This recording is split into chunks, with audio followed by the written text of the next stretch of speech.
নজর রাখবো পরবর্তী সংবাদে।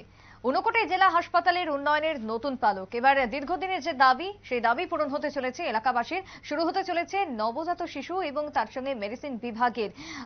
বিশেষ করে হাসপাতালের মধ্যে আইসিইউ চালু হবে বলে কৈলাসহরে জানানো হয়েছে।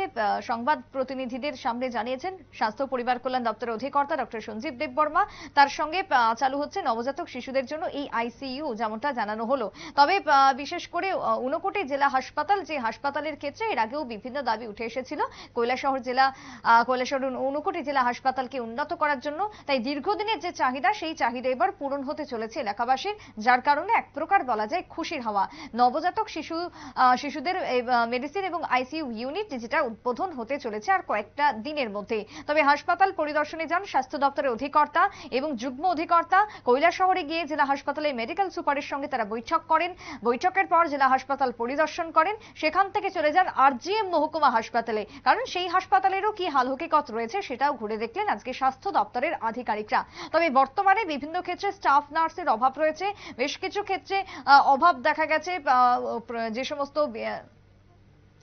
সমস্ত চিকিৎসকরা থাকেন, সেই চিকিৎসকদেরও কোথাও কোথাও একটা খামতি গাফিলতি রয়েছে। তাই বিভিন্ন বিষয় খতিয়ে দেখার জন্যই আজকের এই বৈঠক বলে জানালেন স্বাস্থ্য অধিকর্তা ডক্টর সঞ্জীব দেববর্মা। কি জানিয়েছেন তিনি, শোনাবো।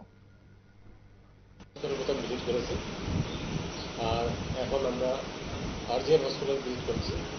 মোটামুটি আমাদের দেখা শেষ। তো দেখার বিষয়গুলো একটু বলবো। দেখার বিষয়টা হচ্ছে ডিস্ট্রিক্ট হসপিটাল এবং সাব ডিভিশন হসপিটাল, এটি একটা স্ট্রাকচারাল গাইডলাইন আছে, কত বেডের হবে, এটা 1 নম্বর। কী কী ফ্যাসিলিটি থাকতে হবে 2 নম্বর। আর হচ্ছে ম্যান পাওয়ার আর equipments for the facility for the diagnostic investigations. এটা আপনার ল্যাবরেটরি ডায়াগনোসিসে আছে এবং রেডিওলজিক্যাল ডায়াগনোসিসের ফ্যাসিলিটি থাকতে হবে।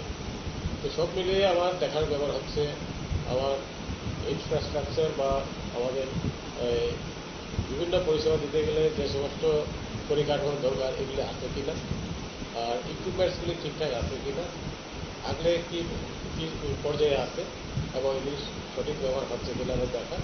আর হচ্ছে আমাদের পরিষেবা দিতে গেলে যে সমস্ত আনুষঙ্গিক ব্যাপারগুলো চলে আসছে সামনে, যেমন আপনার ম্যান পাওয়ার, শুধু ডক্টর দিলেই হবে না, সঙ্গে অন্যান্য paramedical staff including nursing staff সবই থাকতে হবে সঠিকভাবে। তো যেটা যে পরিমাণ থাকার দরকার সেটা আপনারা জানেন, অল ওভার আমাদের স্টেটেই এটা একটা ক্রাইসিস আছে। সে ডাক্তারই বলুন, নার্সিং স্টাফসে বলুন, প্যারামেডিক্যাল স্টাফ, ল্যাব টেকনিশিয়ানে বলুন, কিছু না কিছু একটা পরিসংখ্যানগতভাবে ঘাটতি একটু আছে। তো আমাদের তো ঘাটতি নিয়ে চলতে হবে। তো এর মধ্যেও আমার দেখার ব্যাপার হচ্ছে যে আমরা সঠিকভাবে পরিষেবা দিতে পারছি কিনা। তো দুটো জায়গাতে আমি দেখে আসলাম যে পরিষেবা দিতে গেলে আমাদের যা যা থাকার দরকার মোটামুটিভাবে সবটাই ঠিকঠাকই আছে। কিছু কিছু জায়গায় যেমন কয়েকটা মেশিন আছে কিন্তু এটা ঠিকভাবে চলছে না, এগুলো আমরা দেখছি। আর কোনো জায়গাতে মেশিন নেই, ইকুইপমেন্টস নেই, এইগুলিও আমরা দেখছি।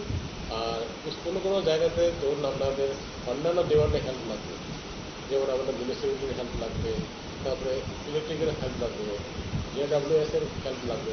এইগুলো আমরা ওদের সঙ্গে আজকে অন দ্য স্পট কথা বলেছি।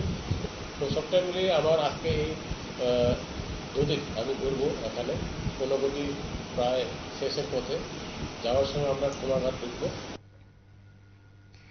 আপনারা শুনলেন চিকিৎসকের বক্তব্য। বিশেষ করে যেহেতু তিনি পরিদর্শনে গিয়েছিলেন, তাই তিনি সমস্ত হাসপাতাল ঘুরে দেখলেন স্বাস্থ্য পরিবার কল্যাণ দপ্তরের অধিকর্তা ডক্টর সঞ্জয় দেববর্মা, এবং আগামী দিনে আরো কি কি উন্নয়ন করা যায় সে বিষয়েও তিনি আশ্বস্ত করেছেন।